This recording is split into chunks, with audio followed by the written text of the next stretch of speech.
అదేవిధంగా 12 రాశులలో చివరి రాశి మీన రాశి.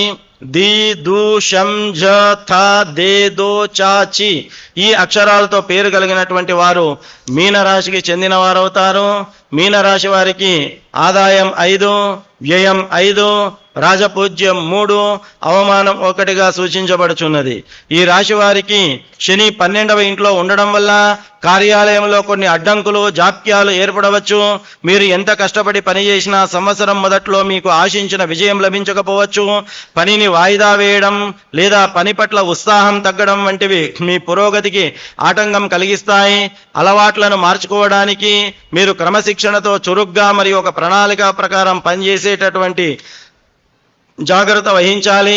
శని గోచారం 1వ ఇంటిలో ఉండడం వల్ల మీరు చేసే పనుల్లో ఆటంకాలు పెరగడం మరియు చిన్న పనికి కూడా ఎక్కువ శ్రమ చేయాల్సి రావడం జరగవచ్చు. అంతేకాకుండా వృత్తిపరంగా విరోధులు ఎక్కువ అయ్యే అవకాశం ఉంటుంది. ఒక రకంగా ఇది మీ ఓపికకు మరియు మీ నిజాయితీకి పరీక్ష లాంటి సమయంగా భావించవచ్చు.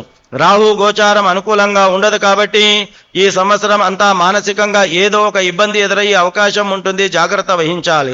రాహు గోచారం కారణంగా ఏర్పడే అహంకార ధోరణి మీకు మీ తోటి వారికి ఇబ్బంది కలిగించే అవకాశం ఉన్నది కాబట్టి అహంకారాన్ని తగ్గించుకోవాలి.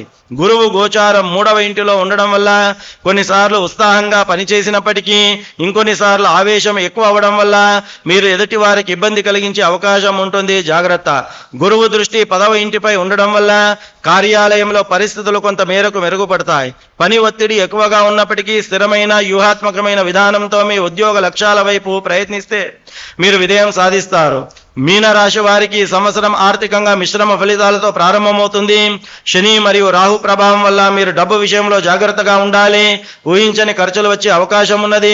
రాహు గోచారం 2వ ఇంటిలో ఉండడం వల్ల ఆర్థికంగా ఒడిదుడుకులు ఎక్కువగా ఉంటాయి.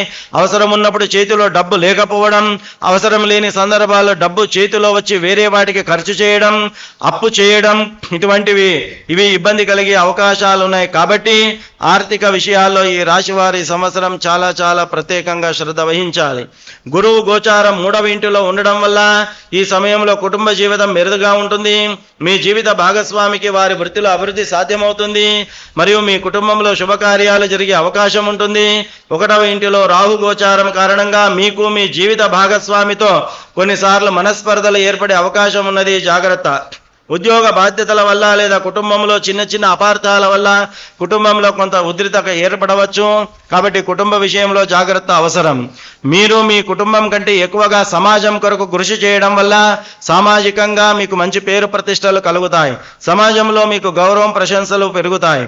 ఈ సంవత్సరం వీలైనంత వరకు ఇతరుల వ్యవహారాల్లో జోక్యం కలిగించుకోకుండా మీ పని మీరు చేస్తూ వీలైనంత వరకు ఇతరులకు సేవ చేస్తూ మరియు వారి మనసును అర్థం చేసుకుంటూ మెలిగినట్లయితే మీరు వ్యక్తిగతంగా మరియు కుటుంబ పరంగా ఈ సంవత్సరం మంచి సమయాన్ని గడిపేటటువంటి అవకాశం ఉన్నది. శని మరియు రాహు ప్రభావం వల్ల చిన్న ఆరోగ్య సమస్యలు వచ్చే అవకాశం ఉన్నది. ఆరోగ్యం విషయంలో జాగ్రత్త వహించాలి. ముఖ్యంగా ఎముకలు మరియు నరాలకు సంబంధించిన ఆరోగ్య సమస్యలు మిమ్మల్ని ఇబ్బంది పెట్టే అవకాశం ఉంటుంది. మీకున్న ఆరోగ్య సమస్య కంటే ఎక్కువగా మీరు ఊహించుకోవడం వల్ల మీరు ప్రశాంతతను కోల్పోయే అవకాశం ఉన్నది. కాబట్టి సంయమనం పాటించాలి. రాహు గోచారం కానీ శని గోచారం కానీ అనుకూలంగా లేకపోవడం వల్ల మీరు శ్రమించవలసిన దానికంటే కూడా ఎక్కువగా మీరు శ్రమించాల్సి వస్తుంది. కొన్నిసార్లు మీరు మీ దుడుకు స్వభావం కారణంగా కానీ లేదా అహంభావం కారణంగా కానీ వచ్చిన అవకాశాలని పోగొట్టుకునే అవకాశం ఉంటుంది. కాబట్టి స్వభావంలో మార్పు తెచ్చుకోవాల్సినటువంటి అవసరం ఉందని ఈ రాశి వారికి సూచన చేయనగుచున్నది. ఈ విధంగా 12 రాశుల వారికి సంబంధించినటువంటి ఆదాయ వ్యయాలు, రాజ్య పూజ్యాలు, అవమానాలు మరియు ఏ రాశి వారికి ఎలాంటి ఫలితం ఉండబోతుంది ఈ సంవత్సరం అనేటటువంటి విషయాన్ని మనము సూక్ష్మంగా తెలుసుకునేటటువంటి ప్రయత్నం చేశాం. దీనితో పాటు సద్భక్తులందరూ కూడా ఒక విషయాన్ని మనసులో ఉంచుకోవాలి. ఎందుకు అంటే పూర్తిగా జ్యోతిష్యం పైన కానీ పంచాంగం పైన కానీ రాశి చక్రాల పైన కానీ గ్రహస్థితుల పైన కానీ 100% మన జీవితం ఆధారపడి ఉండదు. ఈ విషయం మీకు ఏ జ్యోతిష్యుడు కూడా చెప్పడు, కానీ ఇది ఖచ్చితంగా చెప్పాల్సిన బాధ్యత ప్రతి జ్యోతిష్కునిది.